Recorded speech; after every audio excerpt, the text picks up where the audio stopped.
സകല ലോകത്തിന്റെയും രാജാവും എന്റെ കർത്താവുമായ നമ്മുടെ ദൈവം വാഴ്ത്തും.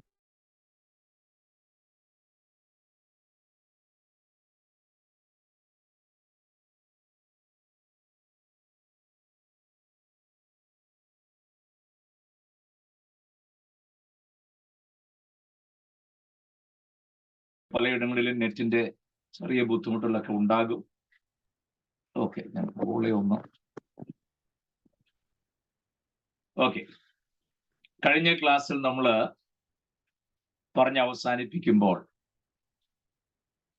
യാക്കോബ് ഓടിപ്പോകുന്ന വഴി, തന്റെ യാത്രയിൽ താൻ എത്തിപ്പെടേണ്ട അമ്മാച്ചന്റെ വീടുമായി ബന്ധപ്പെട്ട സംഭവവികാസങ്ങൾ ഒക്കെ നമ്മളൊന്ന് ചിന്തിച്ചാണ് കഴിഞ്ഞ ക്ലാസ് അവസാനിപ്പിച്ചത്. 29-ാം അധ്യായത്തിലാണ് നമ്മുടെ പഠനം ഇപ്പോൾ നിൽക്കുന്നത്, ഉൽപ്പത്തി പുസ്തകം. നമുക്കറിയാം, ഈ യാക്കോബിനെ കുറിച്ചുള്ള വർത്തമാനം അമ്മാച്ചനായ ലാബാൻ കേട്ടപ്പോൾ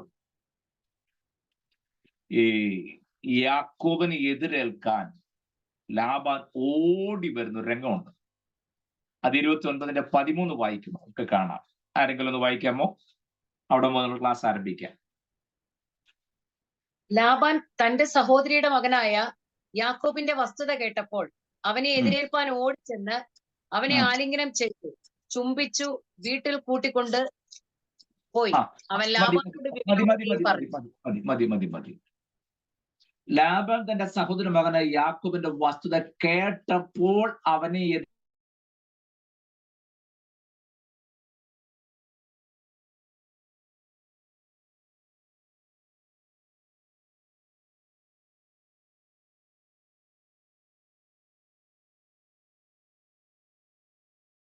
വന്നാണ് യാക്കോബിനെ ലാബാൻ സ്വീകരിക്കുന്നത്. അല്ല, സഹോദരിയുടെ പുത്രനെ കുറിച്ച് കേൾക്കുമ്പോൾ ഇത്ര ആവേശത്തിൽ ഓടി വരാൻ കാര്യം എന്താ?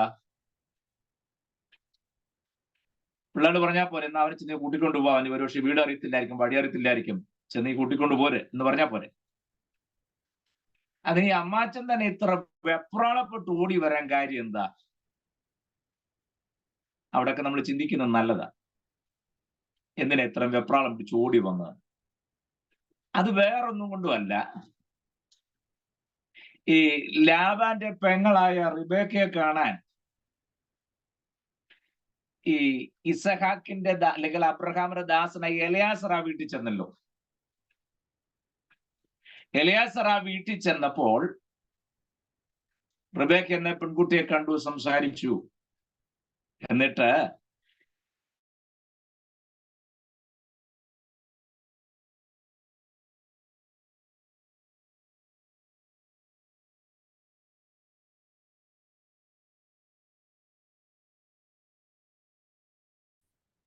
സന്തോഷത്തോടെ ആവുകയും ചെയ്തു.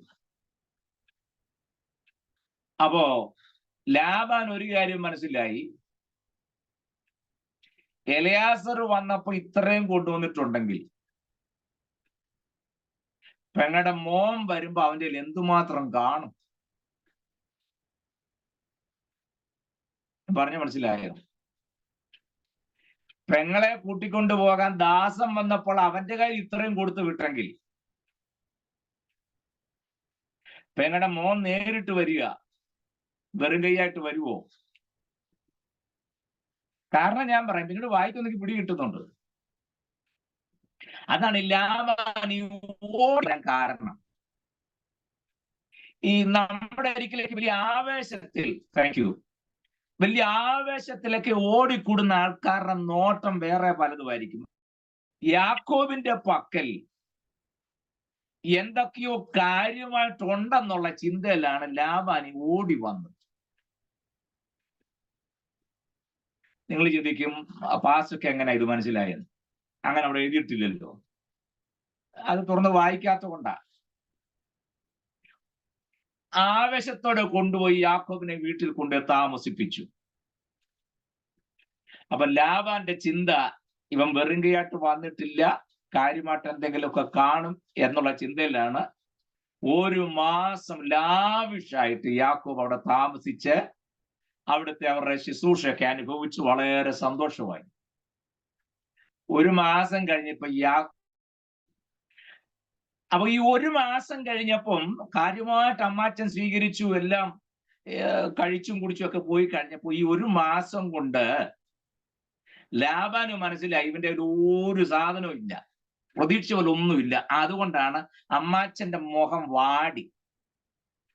മുമ്പിലത്തെ പോലെ അല്ല ഇപ്പൊ അമ്മാച്ചന്റെ മുഖം. നിങ്ങൾ അങ്ങനെ വായിച്ചിട്ടില്ലേ? നമ്മൾ പിന്നെ വായിക്കാന്നുള്ളത് കൊണ്ടാണ് ഞാനിത്.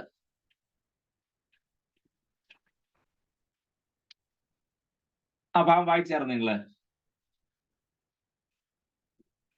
31 എടുത്ത് 1ഉം 2ഉം വാക്യം.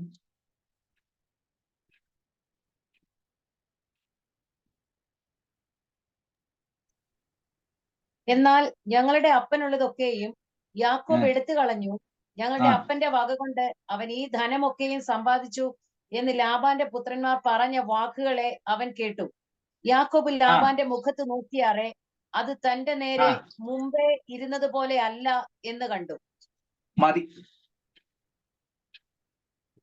ഒരു മാസം കഴിഞ്ഞപ്പോ ഉണ്ടല്ലോ ലാബാന്റെ മുഖഭാവം മാറി. സ്തോത്രം. ഈ ദൈവമക്കൾ മനസ്സിലാക്കേണ്ട ഒരു കാര്യമുണ്ട്. നമ്മളെ സഹായിക്കാനും ഹെൽപ്പ് ചെയ്യാനൊക്കെ ആൾക്കാരെ കാണും, പക്ഷെ ചില ദിവസം കഴിയുമ്പോൾ എത്ര ആത്മാർത്ഥമുള്ളവരുടെ മുഖം ഒന്ന് വാടും. എത്ര സ്നേഹവും ആത്മാർത്ഥ എന്ന് പറഞ്ഞാലും കുറച്ച് കഴിയുമ്പോൾ മുഖം വാടാൻ സാധ്യതയുണ്ട്. അത് അമ്മാച്ചനാണേലും മുഖം വാടും എന്നുള്ളത് പുസ്തകം നമുക്ക് തെളിവ് തരുന്നു, അല്ലേ? അത് അമ്മാച്ചനായാലും കൊള്ളാം, അമ്മായി ആയാലും കൊള്ളാം. കുറെ കഴിയുമ്പം ഏത് രക്തബന്ധങ്ങളുടെ മുഖം വാടും എന്നുള്ളത് ദൈവമക്കൾ തിരിച്ചറിയണം. അതുകൊണ്ട് വല്ല നിർവാഹം ഉണ്ടെങ്കിൽ മുഖം വാടുന്നതിന് മുമ്പേ അവിടുന്ന് സ്ഥലം വിട്ടുപോകണം. ക്ലിയർ ആയല്ലോ? അതൊരു പ്രായോഗിക സന്ദേശം തന്നെന്ന് മാത്രമേ ഉള്ളൂ. ഇവിടെ ലാബാന്റെ മുഖം വാടാനുള്ള കാരണമാണ് ഞാൻ പറഞ്ഞത്. കാര്യമായിട്ട് വല്ലതൊക്കെ ഉണ്ടല്ലോ എന്നുള്ള ചിന്തയിലാണ് ലാബ സ്വീകരിച്ചതെങ്കിലും പ്രതീക്ഷിച്ചതൊന്നും കിട്ടാതെ വന്നപ്പോൾ ലാബാന്റെ മുഖം വാടി. നമ്മിൽ നിന്നും പലരും പലതും പ്രതീക്ഷിക്കുന്നൊക്കെ ഉണ്ടാകാം. അവര് പ്രതീക്ഷിക്കുന്നതും കിട്ടാതെ വരുമ്പോൾ ഞാൻ ഈ പറഞ്ഞതുപോലെ പലരുടെയും മുഖം വാടുന്ന അനുഭവം ഉണ്ടാകാൻ സാധ്യതയുണ്ട്. മുഖം വാടുമ്പോഴേ ഓർത്തോണം, അവർ പ്രതീക്ഷിക്കുന്നതൊന്നും കിട്ടാതെ വരുന്നതിന്റെ പുറമെയുള്ള പ്രകടനമാണ് ഈ നടക്കുന്നത് മുഴുവൻ. സ്തോത്രം. അങ്ങനെ വരാതിരിക്കാൻ ദൈവമക്കൾ സൂക്ഷിക്കണം. ഈ ഒരു മാസം അവിടെ താമസിച്ച് കഴിഞ്ഞപ്പോഴേ ലാബാൻ തന്റെ ഒറിജിനൽ സ്വഭാവം 17 വാക്യം വായിക്കാമോ? അതിന്റെ 29 ഞാൻ 30 അധ്യായമാണ് എടുത്തത്. 29 അധ്യായത്തിൽ താൻ പറഞ്ഞൊരു കാര്യമുണ്ട്. 15 വാക്യം. പിന്നെ ലാബാൻ യാക്കോബിനോട്, നീ എന്റെ സഹോദരനാകൊണ്ട് വെറുതെ എന്നെ സേവിക്കണമോ? നിനക്ക് എന്ത് പ്രതിഫലം വേണം എന്നോട് പറക എന്ന് പറഞ്ഞു. അപ്പോഴേ ഇപ്പൊ ലാബാൻ പറയാണ്, അല്ല ഇങ്ങനെ ഇവിടെ ഞങ്ങൾ കഞ്ഞിയും വെള്ളമൊക്കെ തരുന്നതിന് കുഴപ്പമൊന്നുമില്ല, പക്ഷെ വെറുതെ ഇങ്ങനെ സേവിച്ചിട്ട് കാര്യമൊന്നുമില്ലല്ലോ. എന്തെങ്കിലും പണിയൊക്കെ ചെയ്യുന്നേ, ചുമ്മാ ഇവിടെ പത്രം വായിച്ച് ചായം കുടിച്ചിരിക്കാതെ എന്തെങ്കിലുമൊക്കെ ജോലിയും കൂടെ ഒക്കെ ചെയ്യേ. കണ്ടോ? നമ്മൾ വായിക്കുമ്പോൾ പ്രതിഫലം എന്നൊക്കെ വിചാരിക്കുമ്പോൾ നമ്മൾ വിചാരിക്കും വേറെന്തോ കാര്യം. നല്ല നീ പണി വല്ലതും ചെയ്താൽ നിനക്ക് വല്ലതും തരാന്നായി പറഞ്ഞത്. സ്തോത്രം. മനസ്സിലായല്ലോ? എന്ന് പറഞ്ഞാൽ ഈ അമ്മാച്ചൻ പക്ക ബിസിനസ്സുകാരൻ അവന്റെ തനി സ്വഭാവം കാണിച്ചു, അത്രയേ ഉള്ളൂ. വെറുതെ ഉള്ള യാതൊരു ഇടപാടും ഞാനില്ല. അത് ആത്മീയത്തിലാണെങ്കിലും അങ്ങനെയാണല്ലോ പലരും. വെറുതെ മെനക്കെടാൻ ആരെ കൊണ്ട് പറ്റും? അത് ആത്മീയത്തിലാണെങ്കിലും ഭൗതികത്തിലാണ് ആൾക്കാരുടെ ആറ്റിറ്റ്യൂഡ് അങ്ങനെ. എനിക്ക് സത്യത്തിൽ അവിടെയൊക്കെ കുറെ ഏറെയൊക്കെ പറഞ്ഞാൽ കൊള്ളാവുന്നുണ്ട്, പക്ഷെ ഞാൻ അവിടെ എല്ലാം ഊതുക്കി വിടുക. നിങ്ങളത് ചിന്തിക്കുകയും ഗ്രഹിക്കുകയൊക്കെ ചെയ്താൽ മതി. സ്തോത്രം. പോട്ടെ. ഇപ്പൊ ആത്മീയതയൊക്കെ പണ്ടേ കച്ചവടച്ചരക്കായതുകൊണ്ട് ഇതൊന്നും എത്ര പറഞ്ഞാൽ യേശുകാരെന്ന് എനിക്കറിയാം. പക്ഷെ ഞാനേ നമ്മൾ ഈ ഒരാളെ കബളിപ്പിച്ചേച്ച് എത്ര ഉടായ്പ് കാണിച്ചാലും നമുക്കത് അതിന് തിരിച്ചടി ഉണ്ടാകുന്നുള്ളത് നമ്മൾ അറിയണം. നിങ്ങൾ ആ 20-ാമത്തെ വാക്യം ഒന്ന് വായിച്ച് 20-25 വരെ വായിച്ച് ആദ്യം 17-ാമത്തെ വാക്യം ഒന്ന് വായിച്ചിട്ട് ഞാൻ നമുക്ക് വരാവേ. 29-17 ആദ്യം വായിച്ച് അതിനുശേഷം 20 വായിച്ചാൽ മതി. 17-ാമത്തെ വാക്യം അറിയാവുന്ന കാര്യം എന്നാലും ഒന്ന് വായിച്ചു. എല്ലാരും പോയോ? 17-ാമത് വാക്യം 29-17. ലേയുടെ കണ്ണ് ശോഭ കുറഞ്ഞതായിരുന്നു, റാഹേലോ സുന്ദരിയും മനോഹര രൂപിണിയുമായിരുന്നു. മതി, എത്ര മതി? മതി. സംഭവം വായിച്ചു. ഓക്കെ. റാഹേലോ സുന്ദരിയും മനോഹര രൂപിണിയുമായിരുന്നു. യാക്കോബ് റാഹേലിനെ സ്നേഹിച്ചു. ലേയുടെ കാര്യം മിണ്ടില്ല. നിന്റെ ഇളയ മകൾ റാഹേലിന് വേണ്ടി ഞാൻ 7 സംവത്സരം നിന്നെ സേവിക്കാമെന്ന് പറഞ്ഞു. മതി. ലേയുടെ കണ്ണ് ശോഭ കുറഞ്ഞതായിരുന്നു. കണ്ടോ? ലേയുടെ കണ്ണ് ശോഭ കുറഞ്ഞതായിരുന്നു. യാക്കോബേ, നിനക്ക് അതേ കിട്ടൂ. കണ്ണു മങ്ങി അപ്പനെ കളിപ്പിച്ചവന് കിട്ടിയ പെണ്ണിന്റെ കണ്ണും ശോഭ കുറഞ്ഞത്. സ്തോത്രം. പിടികിട്ടിയോ? കണ്ണു മങ്ങി അപ്പനെ കളിപ്പിച്ചല്ല ഇവന് അനുഗ്രഹമല്ലേ മേടിച്ചുകൊണ്ടി പോരുന്നേ. അതുകൊണ്ട് അവന് കിട്ടിയ പെണ്ണിന്റെ കണ്ണ് കണ്ടോ? ശോഭ കുറഞ്ഞതായിരുന്നു. ചേട്ടത്തിക്ക് വേണ്ടി അനിയത്തിക്ക് വേണ്ടിയൊക്കെ സേവ ചെയ്യുന്നതൊന്നും ഞാൻ പറയുന്നില്ല. അതൊക്കെ നമുക്ക് ഇപ്പോൾ അതിന്റെ ആവശ്യമില്ലാത്തത് കൊണ്ടാണ്. ഇനി 20 വാക്യം വായിച്ചേ. 20-ാമത്തെ വാക്യം മുതൽ 25 വരെ വായിക്കണേ.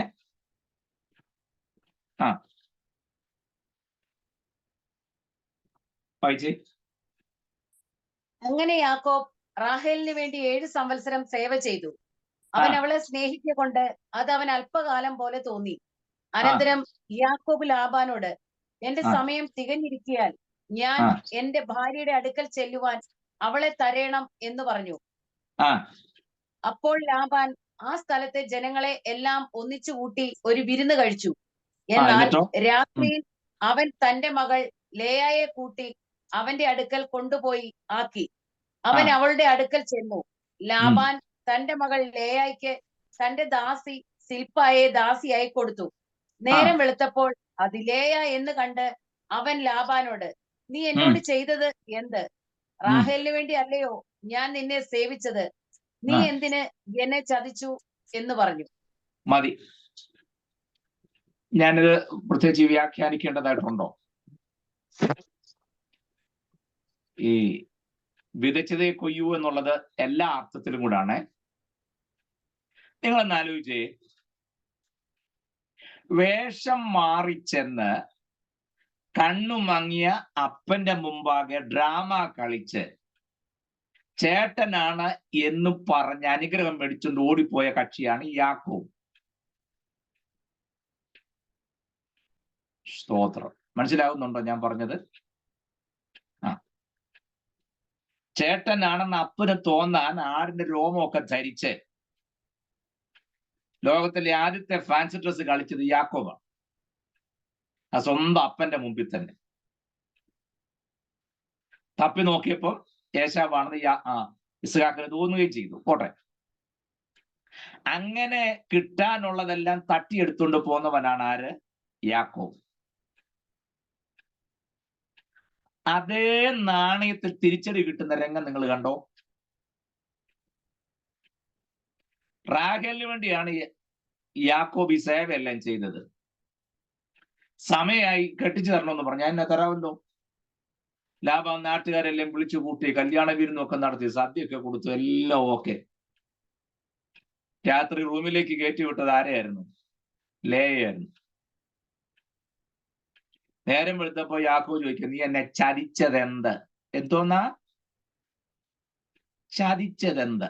എടാ, വേഷം മാറി അപ്പന്റെ അനുഗ്രഹം മേടിച്ചവനും അതേ രീതിയിൽ തന്നെ തിരിച്ചടി കിട്ടിയത് കണ്ടോ? അവിടെ രക്തം ചെയ്യും ഗ്ലോറി ഒന്നും പറഞ്ഞ കാര്യം നടക്കുകയല്ല. സ്തോത്രം. ഇവൻ ഇതുവരെ അവന്റെ മേൽ സൂര്യൻ ഉദിച്ചിട്ടില്ല, കാര്യം മറക്കരുത്.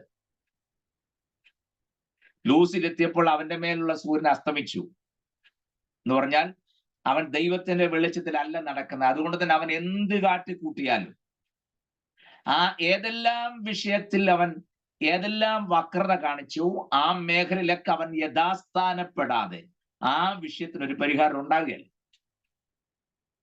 സ്തോത്രം. മനസ്സിലാകുന്നുണ്ടോ? ഞാൻ പറയാം, ദൈവമക്കളെ, ദൈവം നമ്മോട് ക്ഷമിക്കുകയും നമ്മെ കരുതുകയും ഒക്കെ ചെയ്യും. പക്ഷെ ഒരു കാര്യം, ഒരു പരമാർത്ഥ മനസ്സ് നമുക്കുണ്ടായിരിക്കണം. മനുഷ്യനാണ് തെറ്റൊക്കെ സംഭവിക്കാൻ. പക്ഷെ അത് തുറന്നു പറയാനും ദൈവസനിൽ അനുദപിക്കാനും ഒക്കെയുള്ള മനസ്സ് നമുക്കുണ്ടാകും. യാക്കോബ് പിന്നെ ഈ തരികിട കാണിക്കുന്നതല്ലാതെ നന്നാകണം എന്നുള്ള ചിന്ത അവന്റെ മനസ്സിലില്ല. അതുകൊണ്ടാണ് സ്വന്തം അപ്പനെ എങ്ങനെ കളിപ്പിച്ചു അതേ രൂപത്തിൽ ഇപ്പൊ അമ്മാച്ചനും കളിപ്പിച്ചു. ആള് മാറി വേഷം കെട്ടിയാണ് അനുഗ്രഹം മേടിച്ചതെങ്കിൽ തരാം എന്ന് പറഞ്ഞ അമ്മാച്ചൻ കളിപ്പിച്ചെന്ന് മാത്രമല്ല, ഇവനിപ്പോ അങ്ങോട്ട് ചോദിക്കുക, നീ എന്നെ ചലിച്ചെന്താ? ഇവൻ നേരത്തെ കാണിച്ചതോ? എടാ, ഇവൻ അപ്പനെയും കളിപ്പിച്ചു, ചേട്ടനെയും കളിപ്പിച്ചില്ലേ? കളിപ്പിച്ചു, അല്ലെങ്കിൽ ചതിച്ചു. ഇപ്പൊ ഇവനെ കിട്ടും നോക്കിയേ. ചേട്ടനെ കളിപ്പിച്ചവൻ ഇപ്പൊ ചേട്ടത്തിയെ കിട്ടി ഒന്നാതെ കണ്ണു മങ്ങുന്നതായിരുന്നു. അമ്മാച്ചനും കളിപ്പിച്ചു. സ്തോത്രം. ദൈവകൃപയിൽ വന്നിട്ട് വക്രത കാണിക്കരുത്. ആത്മീയന് വക്രത കാണിക്കാൻ ഒക്കുകയല്ലോ, അതൊന്നാമത്. ഇനി മനുഷ്യനായ ഏതെങ്കിലും അപാകത സംഭവിച്ചിട്ടുണ്ടെങ്കിൽ അത് തിരുത്താനും യഥാസ്ഥാനപ്പെടുത്താനും ഒക്കെ ഉള്ള മനോഭാവം നമുക്കുണ്ടായില്ല എന്നുണ്ടെങ്കിൽ, നമ്മൾ ഏത് രൂപത്തിലാണോ ആക്ട് ചെയ്തത് അതേ രൂപത്തിൽ നമുക്കും തിരിച്ചടി ഉണ്ടാകുമെന്ന് വേദപുസ്തകം വളരെ കൃത്യമായി നമ്മെ പഠിപ്പിക്കുന്നു. ബോധ്യമായോ ഞാൻ പറഞ്ഞത്? എന്നാൽ അതിനു പകരം നമുക്ക് സംഭവിച്ചത് എന്താണോ അതുള്ളതുപോലെ പറഞ്ഞാൽ യഥാസ്ഥാനപ്പെടാനുള്ള വഴി നമ്മുടെ മുമ്പാകെ നമ്മുടെ ദൈവം തുറന്നിട്ടിട്ടുണ്ട്. ഏതു ക്രൂരകൃത്യവുമായിക്കൊള്ളട്ടെ, പക്ഷെ അത് മറച്ചു വെക്കാതെ, സംഘത്തിൽ നാം വായിക്കുന്ന പോലെ തന്റെ ലംഘനങ്ങളെ മറച്ചു വെക്കുന്നവനോ ശുഭം വരികയില്ല, പക്ഷെ അവ ഏറ്റുപറഞ്ഞുപേക്ഷിക്കുന്നവനോ കരുണ ലഭിക്കും. അതായിരിക്കണം ഒരു ആത്മീകന്റെ ജീവിതത്തിന്റെ രീതി. ഞാൻ ഈ ഭാഗമൊക്കെ പറയുമ്പം നിങ്ങൾ ഒരു പക്ഷെ കേട്ടിട്ടുള്ളതായിരിക്കും. നിങ്ങൾ ഈ ഉണ്ടവിഴുങ്ങി വക്കീൽ എന്ന് ഒരാളെ കുറിച്ച് കേട്ടിട്ടുണ്ടോ? ഉണ്ടവിഴുങ്ങി വക്കീൽ, അങ്ങനെ ഒരാളുണ്ടായിരുന്നു കോട്ടയത്തിനടുത്ത്. ആ പേര് വരാൻ ഒരു കാരണമുണ്ട്, ഞാൻ പറയാം. പ്രസിദ്ധനായൊരു വക്കീലായിരുന്നു അദ്ദേഹം. പ്രസിദ്ധനായൊരു വക്കീൽ. ഏത് കേസും കൊണ്ട് ചെന്നാലും ഇദ്ദേഹമാണ് ആ കേസ് ഏറ്റെടുത്തിരിക്കുന്നതെങ്കിൽ ഉറപ്പാണ് അദ്ദേഹം ജയിച്ചിരിക്കും. അതിനുവേണ്ടി എന്തും ചെയ്യാനും നിയമത്തിന്റെ എല്ലാ പഴുതുകളും അരിച്ചു പെറുക്കി തപ്പി കോടതിയിൽ വാദിച്ച കേസ് സ്ഥാപിച്ചെടുക്കാൻ കഴിവുള്ളൊരു വക്കീൽ. ഒരിക്കൽ തന്റെ അടുക്കൽ ഒരു വ്യക്തി വന്നിട്ട് പറഞ്ഞു, സാർ, ഞാനൊരു കൊലപാതക കുറ്റത്തിൽ പിടിക്കപ്പെട്ടു പോയി. ഇപ്പോൾ ഞാൻ ജാമ്യത്തിൽ നിൽക്കുക. അടുത്ത ദിവസങ്ങൾ എന്റെ കേസ് ആരംഭിക്കും. ദയവായി സാർ എന്റെ കേസ് കേൾക്കണം. അപ്പൊ അദ്ദേഹം ചോദിച്ചു, എന്താണ് കാര്യം പറ. അപ്പോൾ പറഞ്ഞു, എനിക്ക് ലൈസൻസ് ഉള്ള ഒരു തോക്കുണ്ട്, എന്നാൽ മറ്റൊരു വ്യക്തിയുമുള്ള സംഭാഷണത്തിനിടയിൽ പെട്ടെന്ന് ദേഷ്യം എന്റെ ഉള്ളിൽ വന്നു. ഞാൻ തോക്കെടുത്തു. അത് വെടിവെക്കാനായിട്ടോ കൊള്ളാനോ ഒന്നും ഞാൻ ചെയ്തല്ല, പക്ഷെ അന്നത്തെ ദേഷ്യത്തിൽ തോക്കെടുത്ത് ഞാൻ വെടിവെച്ചു. വെടി കൊണ്ടു, ആള് സ്പോട്ടിൽ മരിച്ചുപോയി. എന്റെ കൈവശമുള്ള എന്റെ തോക്കുകൊണ്ട് തന്നെ, ആ തോക്കിനകത്ത് വെടിയുണ്ട തന്നെ കൊണ്ട് അദ്ദേഹം മരണപ്പെട്ടു. തോക്കും ആ വെടിയുണ്ട എല്ലാം പോലീസ് കസ്റ്റഡിയിൽ. എന്നെ അങ്ങ് രക്ഷിക്കണം. അപ്പൊ വക്കീല് പറഞ്ഞു, നിങ്ങള് നടന്ന സംഭവം തുടക്കം മുതൽ അവസാനം വരെ കൃത്യമായിട്ടുണ്ട്, ഒന്നും മറച്ചു വെക്കരുതെന്ന് പറഞ്ഞു. ഇല്ല സാർ എന്ന് പറഞ്ഞ് അദ്ദേഹം നടന്നേക്കല്ല അതേപടി മുഴുവൻ പറഞ്ഞു കേൾപ്പിച്ചു. കോടതിയിൽ കേസ് വന്നു, വാദം ആരംഭിച്ചു. പല ദിവസങ്ങൾ വാദം നടക്കുമ്പോൾ ഇദ്ദേഹം ചോദിച്ചു, ബഹുമാനപ്പെട്ട കോടതിയോട് എനിക്കൊരു അപേക്ഷയുണ്ട്. എന്റെ കക്ഷി ഇവിടെ കൊലപാതകം ചെയ്തു എന്നാണല്ലോ സാക്ഷിഭാഗം വാദിക്കുന്നത്. പരാതിക്കാരന്റെ വാദം അങ്ങനെയാണല്ലോ. തൊണ്ടിയായിട്ട് എന്റെ കക്ഷി ഉപയോഗിച്ചിരുന്ന തോക്കും വെടിയുണ്ട് ഇവിടെ കൊണ്ടുവന്നിട്ടുണ്ട്. കോടതിക്ക് മനസ്സലിഞ്ഞ് എനിക്ക് ആ തോക്കും ആ വെടിയുണ്ട ഒന്ന് പരിശോധിക്കാൻ, പരസ്യമായിട്ടൊന്ന് പരിശോധിക്കാൻ എനിക്കൊരു അനുവാദം തരണം. കോടതി പറഞ്ഞു തന്നിരിക്കുന്നു. തുണ്ടിസാധനം കൊണ്ടുവരാൻ പറഞ്ഞു. തോക്ക് കൊണ്ടുവച്ചു, വെടിയുണ്ടയും കൊണ്ടുവച്ചു. ഈ തുണ്ടിസാധനങ്ങളൊന്നും കൈ കൊണ്ട് തൊടാൻ പറ്റുകയല്ല, ടവൽ ഉപയോഗിച്ചല്ലേ പിടിക്കുന്നത്. ഈ വക്കീൽ ആ വെടിയുണ്ട ഇങ്ങെടുത്തു. അദ്ദേഹത്തിന് പെട്ടെന്നൊരു ചുമ വന്ന് അദ്ദേഹം ചുമച്ചു. അതിനുശേഷം ആ വെടിയുണ്ട ഇങ്ങനെ ആ തോക്കിന്റെ കുഴലിന്റെ മേളിൽ ഇങ്ങനെ വെച്ചു. വെച്ചപ്പോൾ ആ വെടിയുണ്ട ഈ കുഴലിനകത്ത് ഇറങ്ങുന്നില്ല. ഈ കുഴലിനേക്കാൾ വലിപ്പമുണ്ട് ഈ വെടിയുണ്ടയ്ക്ക്. ഒരു കാരണവശാൽ ഈ കുഴലിനകത്ത് വെടിയുണ്ട ഇറങ്ങുന്നില്ല. വക്കീല് പറഞ്ഞു, ബഹുമാനപ്പെട്ട കോടതി പരസ്യമായി കണ്ടതാണല്ലോ, എന്റെ കക്ഷി ഈ തോക്കും വെടിയുണ്ട ഉപയോഗിച്ച് വെടിവെച്ചു കൊന്നുവെന്നാണല്ലോ കേസ്. കോടതി ശ്രദ്ധിച്ചാലും ഈ തോക്കിന്റെ കുഴലിനകത്ത് ഈ വെടിയുണ്ട കയറുന്നില്ല. അപ്പോൾ പിന്നെ എങ്ങനെ ഈ വെടിയുണ്ട ഉപയോഗിച്ച്, ഈ തോക്ക് ഉപയോഗിച്ച് വെടിവെച്ചു എന്ന് പറഞ്ഞാൽ ഇതെങ്ങനെ തെളിയിക്കാൻ പറ്റും? നിഷ്കളങ്കനായ നിരപരാധിയായ എന്റെ കക്ഷി ഈ കുറ്റം ചെയ്തിട്ടില്ല, അതുകൊണ്ട് തന്നെ അദ്ദേഹത്തെ വെറുതെ വിടണം. കോടതിക്ക് നേരിട്ട് ബോധ്യമായ കാര്യമാണ്, ഈ വെടിയുണ്ട ഇതിനകത്ത് കയറുന്നില്ല. അപ്പൊ പിന്നെ ഈ തെളിവ് കെട്ടിച്ചമച്ചതാണ് എന്ന് പറഞ്ഞ വക്കീൽ വാദിച്ചു. കോടതി നോക്കിയപ്പോഴും സംഗതി ശരിയാ, ആ തോക്കിന്റെ കുഴലിനകത്ത് ഈ വെടിയുണ്ട ഇറങ്ങുന്നില്ല. നിങ്ങൾക്കറിയാമോ, ആ കേസിൽ നിന്നും നിഷ്പ്രയാസം അദ്ദേഹം രക്ഷപ്പെട്ടു. കോടതി പറഞ്ഞു തെളിവുകൾ കള്ളത്തെളിവുകളാണെന്നും കെട്ടിച്ചമച്ചാണെന്ന് ബോധ്യപ്പെട്ടിരിക്കുക, താങ്കളെ വെറുതെ വിട്ടിരിക്കുന്നു. പക്ഷെ ശ്രദ്ധിക്കേണ്ട കാര്യം, കോടതി നിന്ന് ഇറങ്ങി വരുന്ന ഈ പ്രതിയുടെ മുഖത്തേക്ക് നിങ്ങൾ നോക്കണം. എന്താ സംഭവിച്ചെന്നറിയാമോ? ഒന്ന് പരിശോധിക്കാൻ അദ്ദേഹം ഈ വെടിയുണ്ടെങ്കിൽ വാങ്ങിച്ചപ്പോ ഒന്ന് ചുമച്ചില്ലേ? അത് കൃത്യമായി ചുമച്ചപ്പോ ടവലുണ്ട് ഇങ്ങനെ പിടിച്ചു. ഒറിജിനൽ വെടിയുണ്ട വിഴുങ്ങുകയും ചെയ്തു. കയ്യിൽ സൂക്ഷിച്ചിരുന്ന വെടിയുണ്ടയാണ് അദ്ദേഹം കോടതിയിൽ കാണിച്ചത്. എല്ലാം ഒറ്റ സെക്കൻഡ് കൊണ്ട് നടന്നു. അതുകൊണ്ടാണ് അദ്ദേഹത്തെ ഉണ്ട വിഴുങ്ങി വക്കീൽ എന്ന് വിളിക്കാൻ കാരണം. ഞാനൊരു കാര്യം പറയാം, കേൾക്കുമ്പോൾ നമുക്ക് രസമായി തോന്നുമല്ലേ?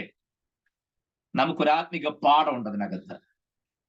കുറ്റം ചെയ്തവൻ നിന്നെ സ്വതന്ത്രനായി വിട്ടിരിക്കുന്നു എന്ന് പറഞ്ഞ് സന്തോഷത്തോടെ ഇറങ്ങി വരുമ്പോൾ ആനന്ദിക്കാൻ ഭാഗ്യമുള്ളവന്റെ മുഖത്തേക്ക് നോക്കണം.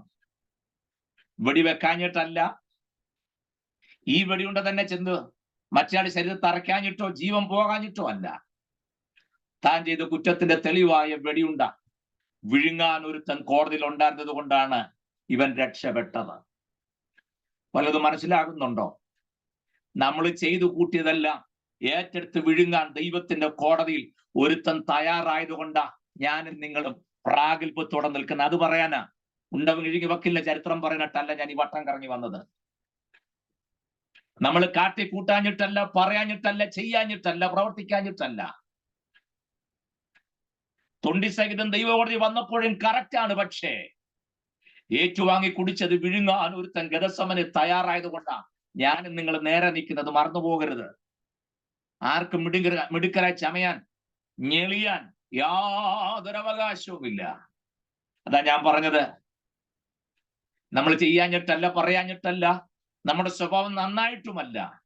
പക്ഷെ ഒരു കാര്യം ചെയ്യണം, ചെയ്തു കൂട്ടിയത് എന്താണെങ്കിലും അതുള്ളതുപോലെ ഉടമസ്ഥനോട് തുറന്നു പറഞ്ഞാൽ അപ്പോൾ മാത്രമേ ദൈവകോടതിയിൽ നമുക്ക് രക്ഷപ്പെടാൻ വകുപ്പുള്ളൂ, വഴിയുള്ളൂ. അതുകൊണ്ടാണ് യോഹന്നാൻ പറഞ്ഞത്, നിങ്ങൾ പാപം ചെയ്തുവെങ്കിലോ നീതിമാനായ യേശു ക്രിസ്തുവിന്റെ കാര്യസ്ഥൻ നമുക്ക് പിതാവിന്. കഴിഞ്ഞ ക്ലാസ്സിലും ഞാൻ വാക്കിന്റെ കാര്യം പറഞ്ഞിരുന്നു. സ്തോത്രം. ഞാൻ എന്തിനാ ഈ വചനത്തിന്റെ പുറത്തിരിക്കുന്നതിനിടയിൽ ഉദാഹരണങ്ങൾ അങ്ങനെ പറയാൻ എനിക്ക് ഇഷ്ടമല്ലെങ്കിൽ കൂടെ ചില ചരിത്ര സത്യങ്ങൾ അങ്ങനെ പറഞ്ഞെന്നറിയാമോ? ആ വേഗത്തിൽ നിങ്ങളുടെ മനസ്സിൽ വചനം ഉദ്ദേശിക്കുന്ന അർത്ഥതലങ്ങൾ എന്തൊക്കെയാണെന്ന് ഗ്രഹിക്കാൻ അത് സഹായകമാകണമല്ലോ. കർത്താവ് അങ്ങനെയൊക്കെ ഉപമകൾ ഉപയോഗിച്ചിട്ടുള്ളത് കൊണ്ട് ഞാനും എനിക്ക് അറിയാവുന്നതുപോലെ ഉപയോഗിച്ചത് മാത്രമേ ഉള്ളൂ. അതുകൊണ്ട് ഒരു കാര്യം നമ്മൾ ചെയ്യണം, ജീവിതത്തിൽ ചെയ്തു കൂട്ടിയത് എത്ര വലുതാണെങ്കിലും ശരി, നീതീകരിക്കാൻ കഴിയാത്തതായിക്കൊള്ളട്ടെ, പക്ഷെ ഒരു കാര്യം ചെയ്യണം, അതെന്താണെങ്കിലും ഉള്ളതുപോലെ പറയാനുള്ള ഒരു നല്ല മനസ്സുണ്ടാകണം. അതാണ് ആ വക്കീലും പറഞ്ഞത്. നീ രക്ഷിക്കാമെന്ന് എനിക്ക് ഉറപ്പൊന്നുമില്ല, പക്ഷെ ഒരു കാര്യം ചെയ്യണം, നീ ചെയ്തത് എന്താണെന്നുള്ളത് എന്നോട് പറയണം. അതറിഞ്ഞെങ്കിൽ എനിക്ക് നിന്നെ രക്ഷിക്കാൻ പറ്റും. പണ്ടുള്ളവരും ഇപ്പോഴുള്ളവരും പറയല്ലോ, ഈ ഡോക്ടറോടും വക്കലിനോടും നുണ പറയരുത്. ഈ രണ്ടു കൂട്ടർക്കും വല്ലതും ചെയ്യണമെന്നുണ്ടെങ്കിൽ ഉള്ളതുപോലെ പറഞ്ഞെങ്കിലേ പറ്റൂ. സ്തോത്രം. രക്ഷിക്കണമെന്നുണ്ടെങ്കിൽ. അതുകൊണ്ട് ഞാൻ പറഞ്ഞു വന്നത്, ലാബാൻ യാക്കോബിനെ ഇപ്പോ ചതിച്ചത് എന്താന്ന് യാക്കോബ് തന്നെ ചോദിക്കുക, നീ എന്നെ ചതിച്ചത് എന്ത്? ഞാൻ റാഹേലിനോടിട്ടല്ലേ ഇത്ര നാളും കഷ്ടപ്പെട്ടത്, നീ തന്നതോ ലേയാണ്. അപ്പൊ ലാബാൻ പറഞ്ഞൊരു കാര്യം ചെയ്യുക, നീ നിരാശപ്പെടുകയൊന്നും വേണ്ട, ഈ മൂത്തോർ നിൽക്കുമ്പോൾ ഇളയങ്ങളെ കെട്ടിക്കുക എന്നുള്ളതൊരു ശരിയായ രീതി അല്ലാത്തതുകൊണ്ട് നീ നിരാശപ്പെടുകയൊന്നും വേണ്ട, ലേയ നീ എടുത്തോളൂ, അടുത്ത ഒരു 6-7 വർഷം കൊണ്ടൊന്ന് വർക്ക് ചെയ്യുക, അപ്പം ഇളയാളെ കൂടെ തരാം. സ്തോത്രം. അധ്വാനം ഇപ്പൊ ഡബിൾ ആയോ? സ്തോത്രം. അപ്പന്റെ അരിക്കുന്ന ഇതെല്ലാം മേടിച്ചു വരുമ്പോൾ വളരെ ഈസി ആയിരുന്നല്ലേ? പക്ഷെ മുന്നോട്ടുള്ള യാത്രയിൽ എപ്പോഴും ആ ഒരു സ്മൂത്ത്നെസ് കിട്ടിയെന്ന് വരികയില്ല. അവിടാണ് ദൈവമൊക്കെ ശ്രദ്ധിക്കണം. ഞാൻ വളരെ വേഗം മുന്നോട്ട് നീങ്ങുകയാണേ. ഈ നമുക്ക് വേഗം 30-ാം അധ്യായത്തിലേക്ക് വരാം. 29 അവിടെ നിൽക്കട്ടെ. 30-ാം അധ്യായത്തിലേക്ക് വരാം. അതിന്റെ 1-2 വാക്യം വായിക്കാമോ? 30-ാം അധ്യായത്തിലെ. താൻ യാക്കോബിന് മക്കളെ പ്രസവിക്കുന്നില്ല എന്ന് റാഹേൽ കണ്ട് തന്റെ സഹോദരിയോട് അസൂയപ്പെട്ടു. യാക്കോബിനോട്, എനിക്ക് മക്കളെ തരണം, അല്ലെങ്കിൽ ഞാൻ മരിച്ചു പോകും എന്ന് പറഞ്ഞു. അപ്പോൾ യാക്കോബിന് റാഹേലിനോട് കോപം ജ്വലിച്ചു.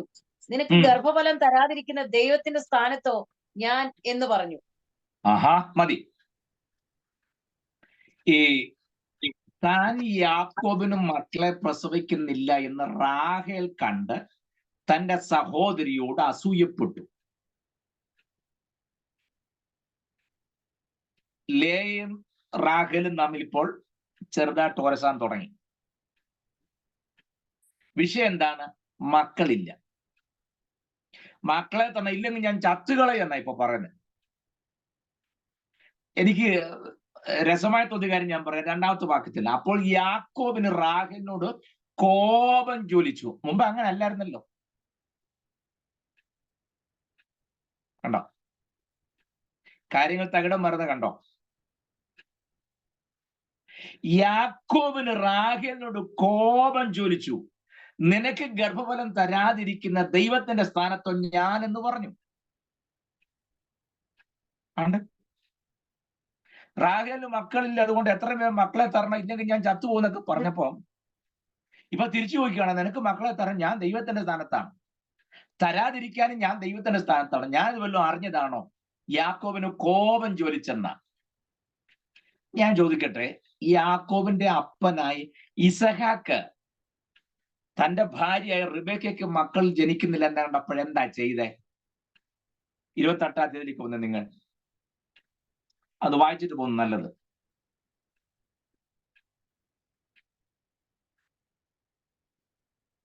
സോറി, 28, 25 25-ന്റെ 21. 25-ാം അധ്യായം.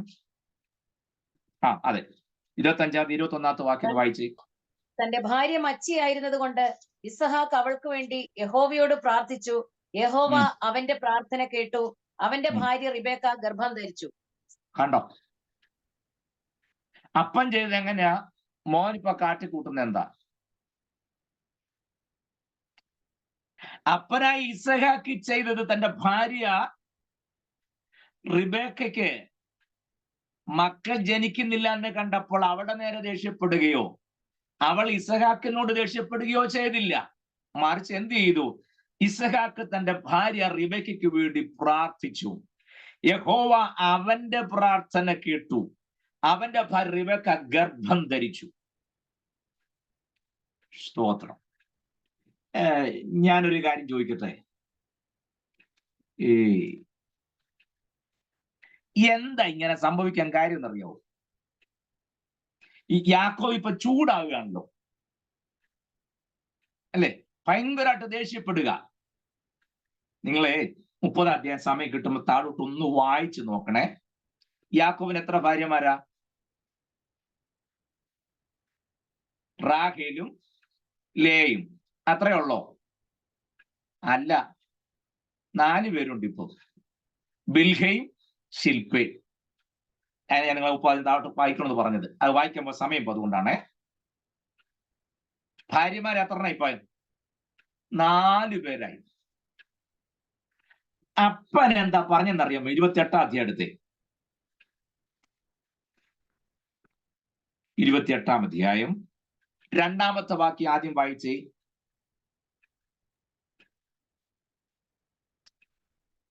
പുറപ്പെട്ട് പദ്ദനരാമിൽ നിന്റെ അമ്മയുടെ അപ്പനായ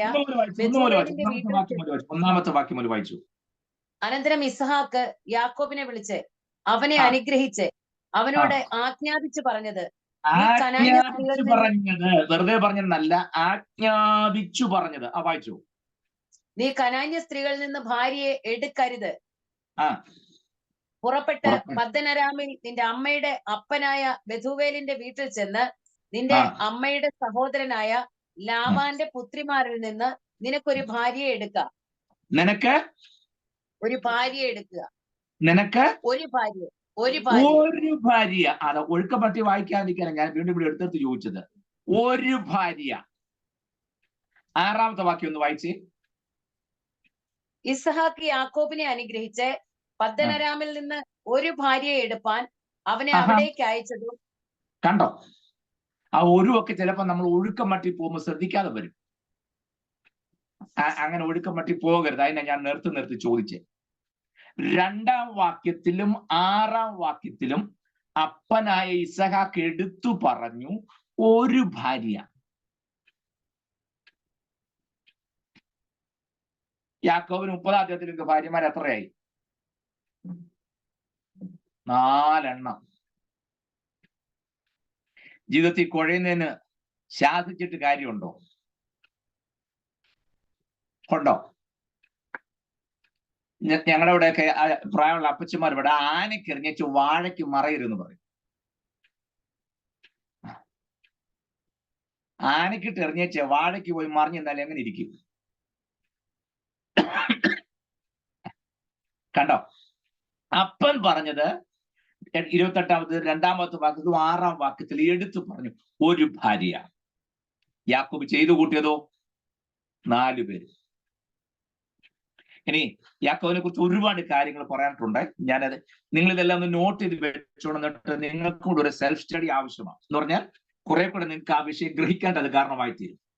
ഈ യാക്കോബ് ഭാര്യമാരായി പിള്ളേരായി കുറച്ചങ്ങോട്ട് കഴിഞ്ഞപ്പോഴത്തേനുണ്ടല്ലോ, ഞാൻ ആ 30-ാം അധ്യായം എനിക്ക് ഈ യാക്കോബിന്റെ യഥാസ്ഥാപനം ഒന്ന് പറയണം. അതിന് ഞാൻ ഈ 30 മുതലുള്ള അധ്യായങ്ങളൊക്കെ ജസ്റ്റ് തൊട്ട് പോകുന്നേ ഉള്ളേ. 30-ാം അധ്യായത്തിന്റെ 30-ാമത്തെ വാക്യം ഒന്ന് വായിച്ചേ.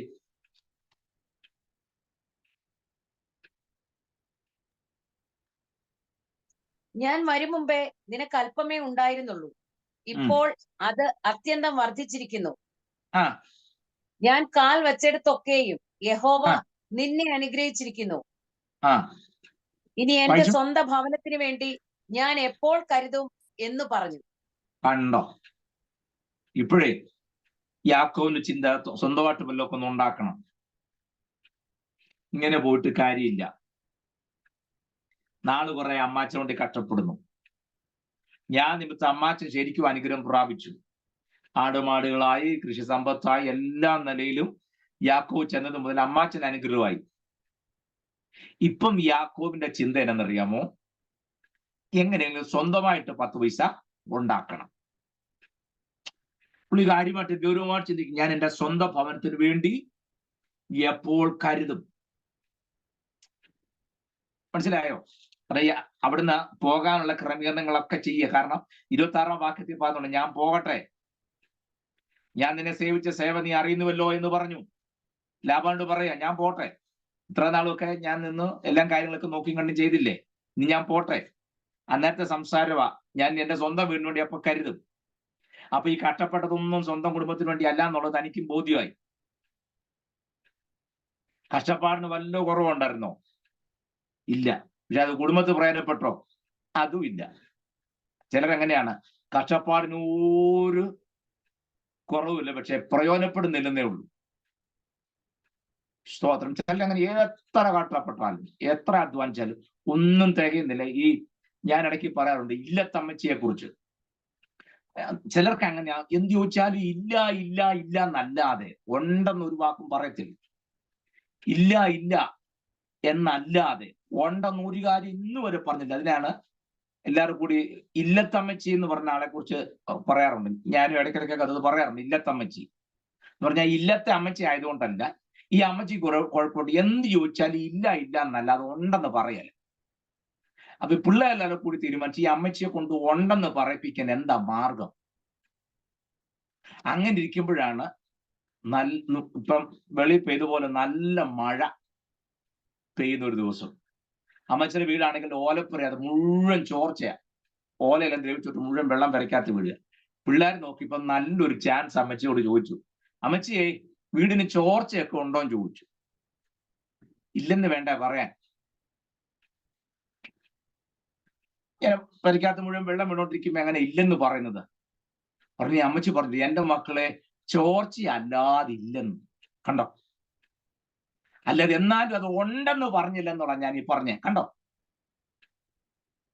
ചോർച്ചെന്ന് വെച്ചാൽ ഉണ്ട് മക്കളെന്ന് പറഞ്ഞാൽ പോരെ, എന്നാലും ഉണ്ടെന്ന് പറഞ്ഞില്ല. അതിന് നേരെ ഓപ്പോസിറ്റ് ആയിട്ട് വന്നേച്ച് പറയാ ചോർച്ചയല്ലാതില്ലെന്ന്.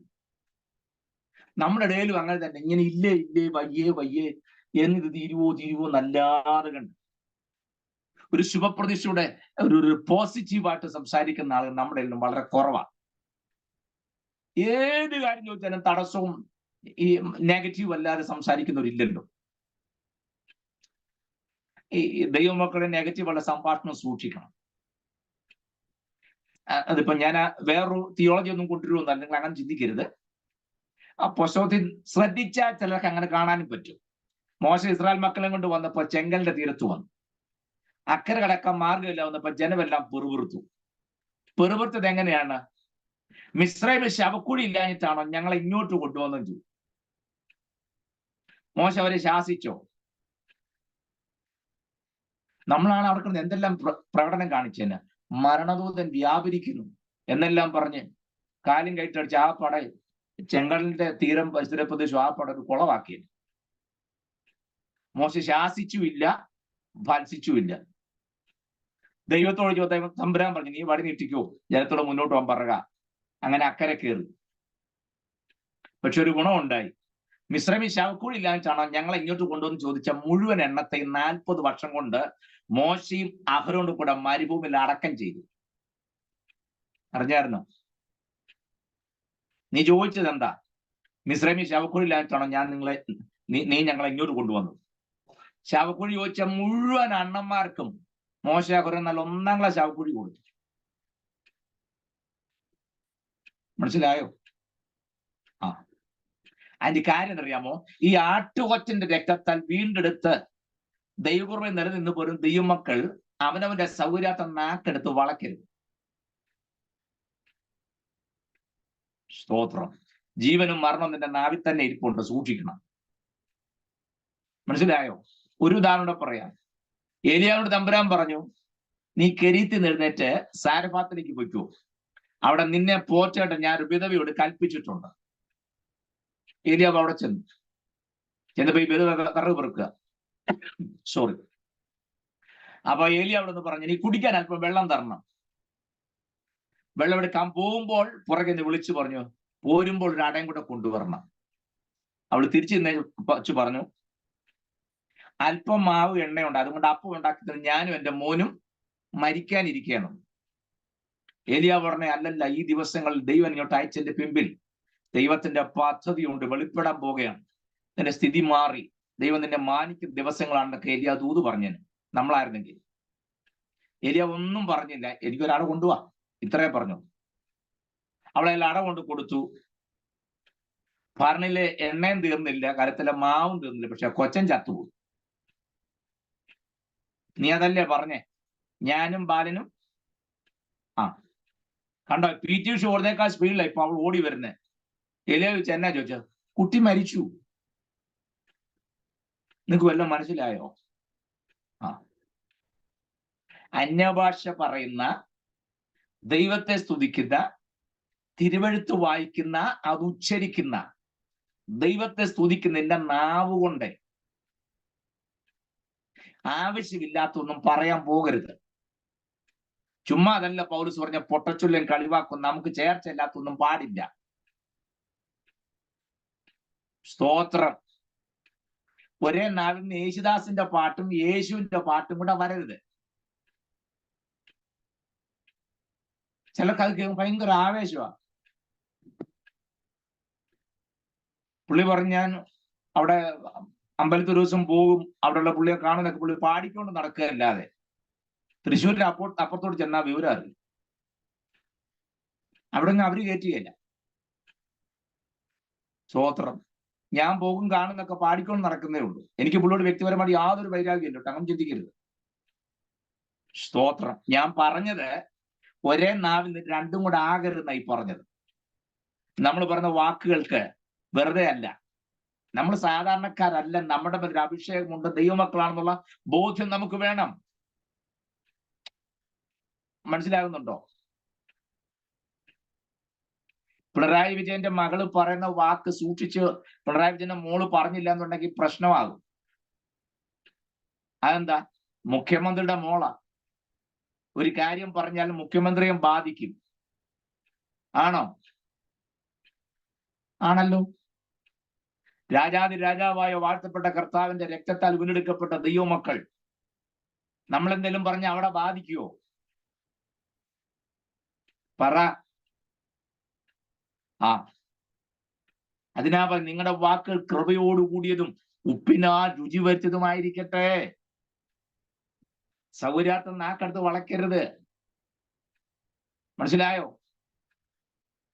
മർക്കോസ് 5-ാം അധ്യായം പഠിക്കും. നിങ്ങൾ വായിച്ചിട്ടില്ലേ? ഞാൻ പറയാം, നിങ്ങൾ എടുക്കണ്ട. 12 വർഷമായ രക്തസ്രാവമുള്ള സ്ത്രീ വൈദ്യന്മാരാൽ ഏറിയോന്ന് സഹിച്ചു. ഉണ്ടായിരുന്ന എല്ലാം ചെലവഴിച്ചിട്ട് ഒട്ടും ഭേദം വരാതെ പരവശയായി തീർന്ന സ്ത്രീ തൻ യേശുക്രിസ്തുവിന്റെ വസ്ത്രനെ തൊങ്ങലെങ്കിലും തൊട്ടാൽ സൗഖ്യമാകുന്നവൾ പറഞ്ഞു പുറപ്പെട്ടു പോയി. എടുത്ത ആ ഭാഗം ഒന്ന് വായിച്ചിട്ട്, ഞാൻ യാക്കോബിന്റെ കാര്യം തന്നെയാ പറയുന്നത്, വാക്കുകൾ സൂക്ഷിക്കണം എന്നുള്ള ഈ പറഞ്ഞു വരുന്നത്. മർക്കോസ് 5-ാം അധ്യായം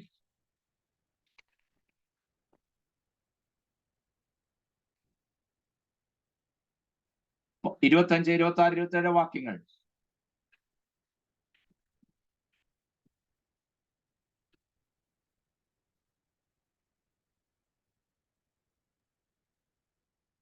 പന്ത്രണ്ട് സംവത്സരമായിട്ട് രക്തസ്രവമുള്ളവളായി പല വൈദ്യന്മാരാലും ഏറിയോന്ന് സഹിച്ച് തനിക്കുള്ളതൊക്കെയും ചെലവഴിച്ചിട്ടും ഒട്ടും ഭേദം വരാതെ ഏറ്റവും പരവശയായി തീർന്നിരുന്ന ഒരു സ്ത്രീ യേശുവിന്റെ വർത്തമാനം കേട്ടു. അവന്റെ വസ്ത്രമെങ്കിലും തൊട്ടാൽ ഞാൻ രക്ഷപ്പെടും എന്ന് പറഞ്ഞു. പുരുഷാരത്തിൽ കൂടി പുറകിൽ വന്ന് അവന്റെ വസ്ത്രം തൊട്ടു. മതി. 28-ാം വാക്യം. അവന്റെ വസ്ത്രമെങ്കിലും തൊട്ടാൽ ഞാൻ രക്ഷപ്പെടുമെന്ന് പറഞ്ഞു. മതി മതി മതി മതി, അതാ വേണ്ട. പറഞ്ഞു കേട്ടോ. അവന്റെ വസ്ത്രമെങ്കിലും തൊട്ടാൽ ഞാൻ രക്ഷപ്പെടുമെന്ന് പറഞ്ഞു. പുരുഷാരത്തിൽ കൂടി പുറകിൽ വന്ന് അവന്റെ വസ്ത്രം തൊട്ടു. വസ്ത്രമെങ്കിലും തൊട്ടാൽ രക്ഷപ്പെടുമെന്ന് അവൾ പറഞ്ഞു. ആ പറഞ്ഞു എന്നുള്ളത് നിങ്ങൾ ശ്രദ്ധിക്കണം. കാരണം ദീർഘവർഷങ്ങളായി താൻ ട്രീറ്റ്മെന്റ് ചെയ്യുന്നു. വൈദ്യന്മാരിൽ ഏറിയൊന്ന് സഹിച്ച സ്ത്രീ ഇന്ന് പറയാ ഞാൻ രക്ഷപ്പെടുമെന്ന് അവൾ പറഞ്ഞു. കണ്ടോ? സ്തോത്രം. സൗഖ്യമായില്ല, കർത്താവിന്റെ വസ്ത്രത്തിന്റെ തൊങ്ങൽ തൊട്ടില്ല, അവിടെ ബ്ലീഡിങ് നിന്നിട്ടുമില്ല. പക്ഷേ പോകാൻ ഇറങ്ങുമ്പോഴേ അവള് പറഞ്ഞു, ഞാൻ ഇന്ന് രക്ഷപ്പെടും, ഇന്ന് എന്റെ സൗഖ്യമാ, ഇന്ന് ഞാൻ വിടുതൽ പ്രാപിക്കും, ഇന്ന് എന്റെ സ്ഥിതിക്ക് വ്യത്യാസം ഉണ്ടാകും, ഇന്ന് എന്റെ പ്രാർത്ഥന ദൈവം കേൾക്കും, ഇന്ന് ദൈവം എന്നോട് സംസാരിക്കും, ഇന്ന് എന്റെ വിഷയത്തിൽ ദൈവം ഇടപെടും, ഇന്ന് എന്റെ കുടുംബത്തോട് ദൈവം സംസാരിക്കും, ഇന്ന് എന്റെ കുടുംബത്തിനകത്തൊരു ദൈവപ്രവൃത്തി ഉണ്ടാകും, ഇന്ന് എന്റെ ജോലി സ്ഥലത്തൊരു ദൈവപ്രവൃത്തി ഉണ്ടാകും, ഇന്ന് ഞാൻ മുട്ടിന്മേൽ ഇരിക്കുമ്പോൾ ദൈവം എന്നോട് സംസാരിക്കും, ഇന്ന് ഞാൻ ദൈവശബ്ദം കേൾക്കുന്ന ദിവസമാണ്, ഇന്ന് ഞാൻ ദൈവശക്തി പ്രാപിക്കുന്ന ദിവസമാണ്, ഇന്ന് എന്റെ സ്ഥിതിക്ക് വ്യത്യാസം വരുന്ന ദിവസമാണ്, എന്റെ പ്രശ്നത്തിന് ദൈവം ഇടപെടുന്ന ദിവസമാണ്. അത് പറഞ്ഞുകൊണ്ട് വേണം ചെല്ലാൻ. അവള് പറഞ്ഞുകൊണ്ട് ചെന്ന് തൊട്ടു, ക്ഷണത്തിൽ സൗഖ്യം. മനസ്സിലായോ? പ്രാപിക്കാൻ പോകുന്നത് എന്താണോ അത് പറഞ്ഞുകൊണ്ടാണ് ആ പെൺകൊച്ചു പോയത്. സ്തോത്രം. ഇന്ന് എങ്ങനെ ആകുമോ വാ, ഏതായാലും പോയേക്കാം. ഇനിയിപ്പൊ അതിന്റെ കുറവ് കൊണ്ട് അല്ലെ പിന്നെ അത് കഴിയുമ്പോ പുള്ളി വിളിയും തുടങ്ങും. ഇതും പറഞ്ഞോണ്ടല്ലേ വരുന്നേ. എന്തുവാ ഇന്ന് പ്രസംഗിച്ചേ? ആ ഓ എന്റെ അടി, ഞാനും ഇരുന്ന് അങ്ങ് ഉറങ്ങുകയായിരുന്നു. ഉറങ്ങിക്കോ. സ്തോത്രം. ഞാൻ പറഞ്ഞ വല്ലതും മനസ്സിലാകുന്നുണ്ടോ? ഏറ്റവും പരവശയായി തീർന്ന സ്ത്രീ പക്ഷേ പോകുന്നതിന് മുമ്പേ പറഞ്ഞു. ഞാൻ ചിന്തിക്കുക, ചുരിദാർ തേക്കുമ്പോഴും കുളിക്കുമ്പോഴും എല്ലാം പറയാം, ഞാൻ സൗഖ്യമാകും, ഞാൻ സൗഖ്യമാകും, ഞാൻ സൗഖ്യമാകും, ഞാൻ വിടുതൽ പ്രാപിക്കും, എന്റെ രോഗം ഇന്ന് മാറും. ഒരു വൈദ്യന് സൗഖ്യമാക്കാൻ കഴിയുന്ന രോഗം ഇന്ന് മാറും, ഇന്ന് എന്റെ ദിവസമാണ്. അത് പറഞ്ഞുകൊണ്ടാ അവള് ചെന്നേ. കണ്ടോ? സ്തോത്രം. അത് പറയാനുള്ള പ്രാഗൽഭ്യം നമുക്കുണ്ടാകണം. സ്തോത്രം. ഇപ്പൊ നിങ്ങൾക്ക് ക്ലിയർ ആയോ നമ്മൾ പറഞ്ഞ കാര്യത്തിനകത്ത്? വേറൊരു കാര്യം, നമ്മൾ പറയുന്ന കാര്യത്തിനകത്ത് അപ്പൻ കയറി ഏൽക്കണം എന്നുണ്ടെങ്കിൽ നമ്മൾ അങ്ങനെ ആയിരിക്കണം. പറഞ്ഞു മനസ്സിലായോ? ആ അങ്ങനാണെങ്കിലേ അപ്പം മക്കളെ പറഞ്ഞു, നീ അവിടെ ചെന്ന് പറ ഞാൻ പറഞ്ഞു എന്ന് പറഞ്ഞാൽ മതി എന്ന് പറയുമ്പോൾ കാര്യം നടക്കണം എന്നുണ്ടെങ്കിൽ കണ്ടോ, ഈ മകൻ ചെല്ലുന്നത് അപ്പന്റെ കെയർ ഓഫില. അപ്പം പറഞ്ഞു തരാൻ, അതാണ് ആ പുള്ളി കൊടുത്തു വിട്ടത്. എന്ന് പറഞ്ഞതുപോലെ നമുക്ക് പിതാവായ ദൈവത്തോടും പുത്രനായ ക്രിസ്തുവുള്ള ബന്ധം എങ്ങനെ ഇരിക്കുന്നോ അതനുസരിച്ചാണ് നമ്മൾ പറയുന്ന വാക്കിനകത്ത് ആ ഇമ്പാക്ട് ഉണ്ടാകുന്നത്. വിഷയം മാറിപ്പോകുന്നുള്ളൂ, ഞാൻ അങ്ങോട്ട് നീങ്ങുന്നില്ല. സ്തോത്രം. കണ്ടോ, യാക്കോബിന്റെ ലൈഫ് ഒന്ന് നോക്കിയേ. സ്വന്തമായിട്ട് എന്തെങ്കിലും ഉണ്ടാക്കി നീ ഇങ്ങനെ പോയിട്ട് കാര്യമില്ലാന്നും കുറെ അധ്വാനിച്ചതാണെന്നും കഷ്ടപ്പെട്ടതാണെന്നൊക്കെ പറഞ്ഞു. പക്ഷെ രക്ഷയൊന്നും ഉണ്ടല്ലേ, കാരണം ലാബാന്റെ മുഖം വാടി തുടങ്ങി. 31 അധ്യായത്തിലേക്ക് വന്നപ്പോൾ ലാബാന്റെ മുഖം വാടി. എനിക്ക് മനസ്സിലാത്തൊരു കാര്യമുണ്ട്, ഞാൻ 31 അധ്യായം ഒന്നും വിവരിക്കുന്നില്ല, കാരണം അതൊന്ന് ഒരു ഭാഗത്ത് അടുപ്പിച്ചതിന് ശേഷം ദൈവം വെച്ചാൽ അടുത്ത ക്ലാസ്സിൽ യാക്കോബ് എങ്ങനെയാണ് യഥാസ്ഥാനപ്പെട്ടതെന്ന് ഞാൻ പറയാം. അത് പറഞ്ഞെങ്കിലും ഒക്കത്തുള്ളൂ. അതുകൊണ്ടാണ് ഈ 31 അധ്യായത്തിൽ, നിങ്ങൾ 31 അധ്യായം എടുത്തേ, അതിന്റെ 32 വാക്യം ഒന്ന് വായിച്ചേ. ഇടഭാഗത്തെ വാക്യങ്ങളൊക്കെ വിട്ടേര്.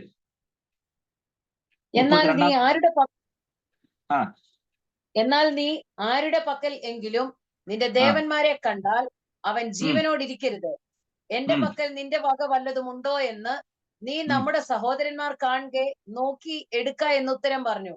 റാഹേൽ അവയെ മോഷ്ടിച്ചത് യാക്കോബ് അറിഞ്ഞില്ല. മതി. കാണാൻ നല്ല ഭംഗിയും കണ്ണ് നല്ല ശോഭയും ഒക്കെ ഉണ്ടെങ്കിലും ഈ അടിച്ചു മാറ്റുന്ന കാലത്ത് റാഹേൽ അല്പം വിദഗ്ധയായിരുന്നു.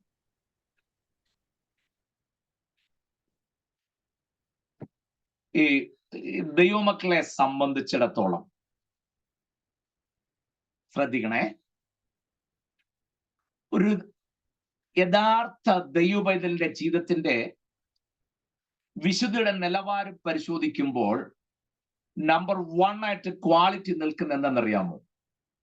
ഒരു വിശുദ്ധന്റെ ജീവിതത്തിന്റെ ആ വിശുദ്ധിയുടെ ഒന്നാമത്തെ ലക്ഷണം വെള്ളയെടുപ്പുമല്ല,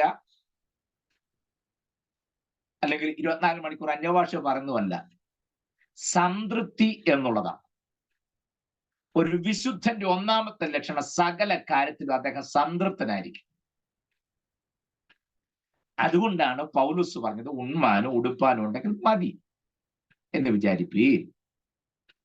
കണ്ടോ, ഉള്ളത് ഇത് മതിയെന്നേ, ഐ എം ഹാപ്പി, ഒരു കുഴപ്പമില്ല. ഉള്ളതിനകത്ത് സംതൃപ്തിപ്പെടാനുള്ള മനസ്സ് നമുക്കുണ്ടാകണം. അതൊരു വലിയ വിഷയമാണ്.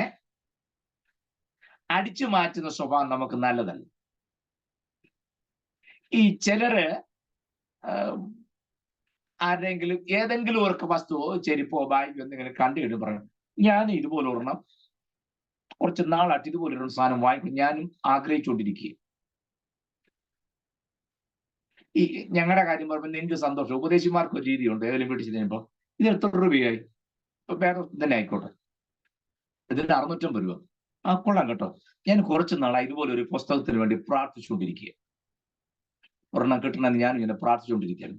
ഈ കേൾക്കുന്ന ആ പുള്ള മനസ്സിലെ ചിന്താഗതി എന്തായിരിക്കും ആലോചിച്ചിട്ട് പറ. പിന്നെ അത് അവിടെ വെച്ചുകൊണ്ടിരിക്കാൻ തോന്നുമോ? സാമാന്യ മര്യാദയുള്ളവരാണെങ്കിൽ പ്രാർത്ഥിക്കാൻ പാസ്റ്റർ ദൈവം മേടിക്കാൻ അവസരം തരട്ടെ എന്ന് പറയൂ? ഇല്ല. എന്നെപ്പോഴുള്ളവരാണെങ്കിൽ അതിന്റെ പാസ്റ്റർ എടുക്കുക, പാസ്റ്റർ കൊണ്ടുപോകുക, അതൊന്നും കുഴപ്പമില്ല, നമുക്ക് വേറെ ദൈവം തരുമല്ലോ. ഒരു സാമാന്യ മര്യാദ ഉള്ളവരാണെങ്കിൽ അങ്ങനെ ചെയ്യത്തുള്ളൂ, അല്ലേ? എന്റെ ഒരിക്കലും ഒരാൾ വന്നിട്ട് അതുപോലെ എന്റെ പുതിയൊരു ഷൂ, ഞാനാണങ്ങനെ ഷൂ അങ്ങനെ ഉപയോഗിക്കുന്ന കൂട്ടത്തിലല്ല, ചെരുപ്പാണ് കൂടുതലും. വിദേശത്തെങ്ങാണ്ട് പോയ സമയത്തെങ്ങാണ്ട് ഷൂ ഉപയോഗിച്ചുള്ളൂ, അല്ലെങ്കിൽ പരമാവധി ഞാൻ ഉപയോഗിക്കുന്ന കൂട്ടത്തിലല്ല. ഇത് നല്ല ഷൂ ആണല്ലോ പാസ്റ്റർ, ഇത് കൊള്ളാം കേട്ടോ, നല്ലത്, ഞാൻ ഇതുപോലെ ഒരെണ്ണം വാങ്ങിക്കണം എന്ന് ഓർക്കായിരുന്നു. പറഞ്ഞത് അന്നേരം ഞാൻ പറഞ്ഞു, എന്റെ പാസ്റ്റർ ഇട്ട് നോക്കത് ചെയ്ത് എനിക്ക് പാസ്റ്റർ കൊണ്ടുകൊള്ളാൻ പറഞ്ഞു. അത് മഹാപാപമാണെന്നല്ല ഞാൻ പറഞ്ഞത്, അല്ല. ഒരു ദൈവവൈതലിനെ സംബന്ധിച്ചിടത്തോളം മറ്റൊരുവന്റെ ഒരു ബിലോങ്ങിങ്സും നമ്മുടേതാക്കാനുള്ള മനോഭാവം ഒരിക്കലും ഉണ്ടാകാൻ പാടില്ല. അതൊരാത്മീയന് ചേർന്നതല്ല. മനസ്സിലാകുന്നുണ്ടോ? ഈ റാഹേലിനെ നോക്കി, ഈ കാണാൻ നല്ല സുന്ദരിയും ഭംഗിയുള്ളവളും ഒക്കെ ആണെങ്കിലും ഉണ്ടല്ലോ, അടിച്ചു മാറ്റുന്നതിനകത്ത് കെട്ടിയം പോലും അറിയാതെ കണ്ട അമ്മാച്ചന്റെ വീട്ടിൽ നിന്ന് ഗൃഹം പഠിച്ചുകൊണ്ട് പോന്നേക്കും. എന്നാൽ ഞാനൊരു സാധനം എടുത്തിട്ടുണ്ടെന്ന് യാക്കോബോട് പറയണ്ടേ? യാക്കോബ് പറഞ്ഞില്ല, യാക്കോബ് വലിയ വീരവാദം അടിച്ചു പറഞ്ഞു, അങ്ങനെ എന്തെങ്കിലും സംബന്ധിച്ചുണ്ടെങ്കിൽ കയറി പരിശോധിച്ചു, ആരെങ്കിലും ഉണ്ടെങ്കിൽ അവനെ അന്നേരം തട്ടിയേരെന്നാ പറഞ്ഞു. അവനെ ഭൂമിക്ക് പോലും വെച്ചോണ്ടിരിക്കണ്ട, അത് ഭാര്യ തന്നെയാണെന്ന് യാക്കോബ് പറഞ്ഞോ? അതുകൊണ്ടാ വാക്ക് ഈ ഗൃഹബിംബം മോഷിച്ചോണ്ടാ പോന്നെന്നൊന്നും യാക്കോബ് പറഞ്ഞില്ലെന്ന്. അപ്പൊ എനിക്കൊരു കാര്യം മനസ്സിലായി, ഈ സൗന്ദര്യം കുറച്ച് കൂടി നിൽക്കുന്നതിനകത്തൊന്നും കാര്യമൊന്നുമില്ല. പല കക്ഷിയുടെയും കയ്യിൽ ഏതെല്ലാം ഗൃഹബിംബം ഉണ്ടെന്ന് ആർക്കറിയാം? ഭാര്യ തുള്ളുകയും ചാടി ആത്മാവിനറിയൽ രക്തഞ്ചയം വിറ്റിയൊക്കെ പറയുന്നുണ്ടെങ്കിലും ഉണ്ടല്ലോ. ഞാൻ ദൈവമക്കളെ, ഞാനൊരു കാര്യം പറയാം. ഞാൻ കഴിഞ്ഞ ദിവസം ഓർപ്പിച്ചില്ലേ, നമ്മൾ എത്രയെല്ലാം അഭിനയിക്കാൻ പോയാലും തമ്പുരാൻ അത് പൊളിച്ചടിക്ക് നാശമാക്കിയിരിക്കും. അതിനേക്കാൾ നല്ലത് ഉള്ളത് പോലെ തുറന്ന് പറയുക. നിങ്ങൾ ശ്രദ്ധിച്ചേ, മുമ്പ് ഞാൻ പറഞ്ഞില്ലേ, ഈ ഇസ്രായേൽ മക്കളെയും കൊണ്ട് മോശ വരിക, ചെങ്കടലിന് അക്കരെ കയറി കഴിഞ്ഞപ്പോൾ ദൈവം മോശയോട് പറഞ്ഞു, നീ പർവ്വതത്തിലേക്ക് കയറി വരാൻ. മോശ സീനായിലേക്ക് കയറിപ്പോയി. 1-2 ദിവസമാണ്, 40 ദിവസം. മോശയെ കാണാതെ വന്നപ്പോൾ ജനമെല്ലാം ബഹളം വെച്ചു, ഞങ്ങളുടെ മുമ്പിൽ നടക്കുന്ന ഒരു ദൈവത്തെ വേണമെന്ന് പറഞ്ഞു. ഉടനെ അഹരോൻ പറഞ്ഞു, ഒരു കാര്യം ചെയ്യും, നിങ്ങളുടെ കഴുത്തേലും കാതിലും കിടക്കുന്നതെല്ലാം കൊണ്ടുവരാൻ പറഞ്ഞു. കൊണ്ട കൊടുത്തു. അടുത്ത ഭാഗം ശ്രദ്ധിക്കണേ, അഹരോൻ അത് തീക്കകത്തോട്ടിട്ടു, എന്നിട്ട് കൊത്തുളി കൊണ്ട് ഭാഷ വരുത്തി, രൂപം വരുത്തി, ഷേപ്പ് വരുത്തി. പണി തീർന്നപ്പോ നല്ലൊരു കാളക്കുട്ടി. എന്റെ വിഷയം അതല്ല. അഹരോൻ കൊത്തുളി കൊണ്ട് ഭാഷ വരുത്തി, ഷേപ്പ് വരുത്തി എന്നാണ് വാക്യം. എന്റെ ചോദ്യം, അഹരോൻ ഈ കൊത്തുളി എവിടുന്ന് കിട്ടി? പറ. അഹരോൻ ഏതായാലും കൊത്തുളിയുടെ ആളല്ലല്ലോ. പിന്നെ കക്ഷിക്ക് ഇത് പറഞ്ഞു തീർന്ന് പറഞ്ഞ കൊത്തുളി എവിടുന്ന് കിട്ടി? മിസ്രൈമിൽ നിന്ന് പോന്നപ്പോ കൊണ്ടുപോകുന്ന കണ്ടോ? മിസ്രൈമിൽ നിന്ന് പോന്നപ്പോ രക്തത്തോ ജയം, ഗ്ലോറി, വിക്ടറി ഒക്കെ പറഞ്ഞ് ആട്ടുകൊണ്ട രക്തമെല്ലാം തേച്ച്, അല്ലേ, കാട്ടിലപ്പണിമേലും കുരുമുള രക്തം പുരട്ടുന്നു, പെസഹ കഴിക്കുന്നു, ചുട്ട അരച്ച് തിന്നുന്നു, ജനത്തിന് കൂടെ വരുന്നു, ചെങ്കടല് കടക്കുന്നു, ഭയങ്കര പരിപാടി.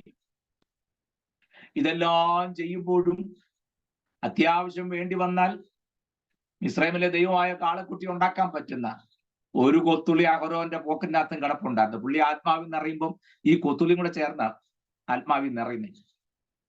പോക്കറ്റിൽ കിടന്ന് കൊത്തുള്ളിയും കൂടെ ആത്മാവിൽ നിറയും അന്നേരം. മനസ്സിലാകുന്നുണ്ടോ? സ്തോത്രം. പരിശുദ്ധാത്മാവ് നന്നായിട്ട് സ്കാൻ ചെയ്താൽ ഈ തുള്ളുന്ന പല പുള്ളികളുടെയും പോക്കറ്റിനകത്ത് കൊത്തുള്ളിയുണ്ട്, അത്യാവശ്യം വേണ്ട ഗൃഹബിംബമുണ്ട്. എന്നിട്ട് എഴുന്നേക്കാൻ മേലാതെ അങ്ങ് ഇരിക്കുക. കണ്ടോ? അത് പറയാൻ വന്നപ്പോഴത്തേക്കിന് സമയം പോയി. ഞാനാണെങ്കിൽ പറയാൻ നല്ല മൂഡിലേക്ക് വരുന്നേ ഉണ്ടായിരുന്നുള്ളൂ. സ്തോത്രം. എന്നാൽ ഞാൻ ബാക്കി പിന്നെ പറഞ്ഞോളൂ. പ്രിയരെ, നിങ്ങളൊന്ന് ആലോചിച്ച്, റാഹേൽ ഈ തരികിടപ്പണി നടത്തിയപ്പോ കുറഞ്ഞ പക്ഷം യാക്കോബിനോടെങ്കിലും പറയണ്ടായിരുന്നു. പറഞ്ഞില്ല. ഞാൻ ഇതാണ് കഴിഞ്ഞ ദിവസം ഒരു പറഞ്ഞു വന്നത്. ദൈവസന്നിധിയിൽ ദൈവം മുമ്പാകെ അഭിനയിക്കരുത്. ഉള്ളതുള്ളതുപോലെ തുറന്നു പറയണം. നമ്മുടെ അവസ്ഥ എന്താണെന്ന് യജമാനൻ നന്നായിട്ട് അറിയണം. എങ്കിൽ മാത്രമേ നിലനിൽപ്പുള്ളൂ. നമ്മുടെ വിശ്വാസ യാത്രയിൽ നമ്മുടെ അഭിനയങ്ങളൊക്കെ അവസാനിപ്പിച്ച് കാര്യങ്ങൾ തുറന്നു പറഞ്ഞ് ഒരു കാര്യം ശ്രദ്ധിക്കുക. ഈ യാത്രയിൽ ഒരു കാരണവശാലും ആവശ്യമില്ലാത്ത ഒരു ഗൃഹബിംബവും ഒരു കൊത്തുളിയും നമ്മുടെ ആരുടെയും പോക്കറ്റിനകത്തും പേഴ്സിനകത്തും മൊബൈലിനകത്തും കാണരുത്. അതും കൂടെ പറയണം.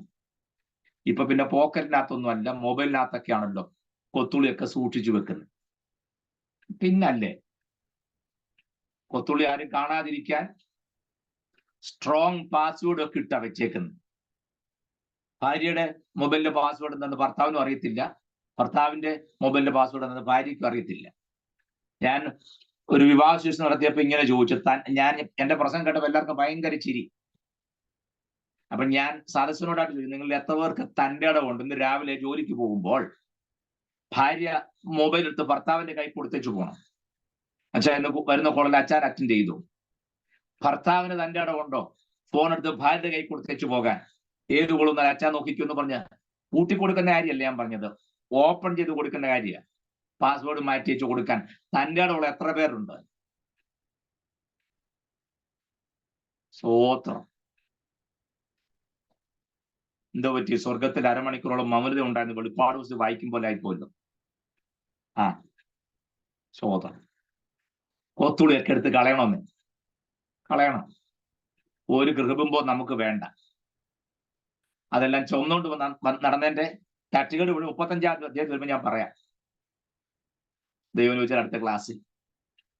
ഞാനതാ പറഞ്ഞത്, നമ്മളൊരു തുറന്ന പുസ്തകമായി യാതൊരു വളവും തിരിവും എന്താ പറയാ യാതൊരു വക്രതയുമില്ലാതെ നമ്മെ തന്നെ കാത്തു സൂക്ഷിക്കാൻ കഴിഞ്ഞാൽ രക്ഷപ്പെട്ടു. ദൈവപ്രസാദമുള്ള ജീവിതം നയിപ്പാൻ കാരണമായി തീരും. സമയം കഴിഞ്ഞ വാക്കിൽ അവസാനിപ്പിക്കുന്നു. ദൈവപ്രസാദമുള്ള ജീവിതം നയിപ്പാൻ കർത്താവ് കൃപ നൽകട്ടെ എന്ന് ഓർപ്പിച്ചുകൊണ്ട് ക്ലാസ്സിൽ അവസാനിപ്പിക്കുന്നു. ബാക്കി നമുക്ക് ദൈവം ചോദിച്ചാൽ അടുത്ത ക്ലാസ്സിൽ കാണാം. ദൈവം നമ്മെല്ലാവരെയും അനുഗ്രഹിക്കുമാറാകട്ടെ. Thank you.